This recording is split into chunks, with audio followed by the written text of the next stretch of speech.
Okay, let's put this timed event to use and do something besides print out event over and over again. Now what you remember is that if we expand this out and take a look, we have these Boolean fields that are associated with what keys are pressed. And based on those keys that are pressed, I want to do a certain thing. So for example here, if the up key is pressed, I'm going to decrease the Y value and thereby move him.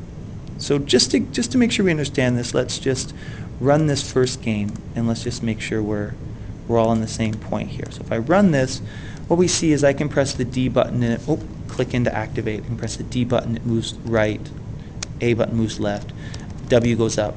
But notice what happens if I try and press D and then press W at the same time. It doesn't really go sideways. It remembers the last key that's been pressed, which from a gaming perspective isn't very useful. So this is the benefit of implementing the movements with a timed event, because we can actually account for multiple keys being pressed at the same time.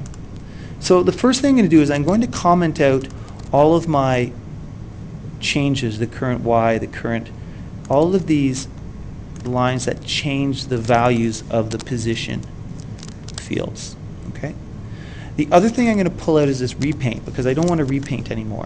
So I've commented out the changes in the position fields as well as the repaint. And what I'm going to do now, if we just minimize this again, there it goes, inside this action event, because what happens is every 500 milliseconds it calls this action performed, I'm going to put a collection of conditional statements. And what I'm going to say is as following.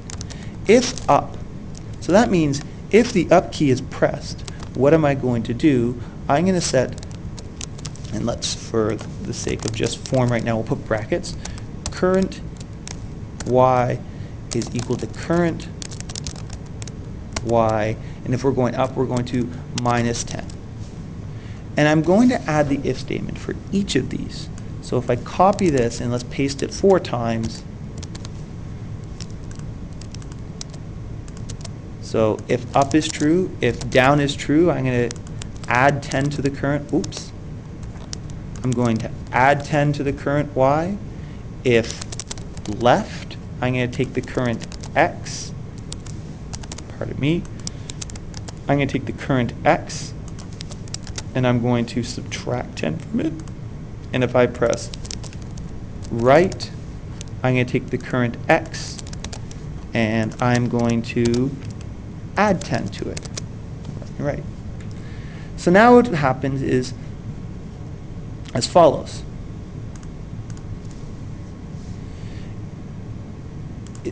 Is when I press, oh, it's still building, there it goes. When I press the keys associated with left, right, up, and down, all that the key listener is doing is toggling either true or false. But the timed event is firing off at a fixed interval and it's checking what the state of those keys are and then making an adjustment to the position fields, current X and current Y. And so what can happen then is it knows that if the up field is true and the down field is true, those are going to counteract each other, so there's going to be no movement. But if the up field is true and then it says the left field is true, it's going to execute both of these current, both this line here and this line here, which is going to cause the object to move in a diagonal manner. So 2 things I need to do here. First thing I do is I need to repaint, because I can adjust those all I want, but if I don't repaint that image, it's not going to be modified on my applet. The other thing I want to do is notice the timer is only being fired off every 500 milliseconds, which is half a second. From a game perspective, that's not a very fast time. Let's fire it off every 40 seconds and see what happens. So I build that, and I run this. And now when I click in, we can see the keyboard response is much faster. And if I hold, for example, W and D, it goes diagonal. And I can go diagonal in all the directions. So by using this combination of Boolean values just to check to set the state of the keys, and then at a regular interval doing something based on that state, it allows me to read multiple key inputs at the same time. I hope that helped.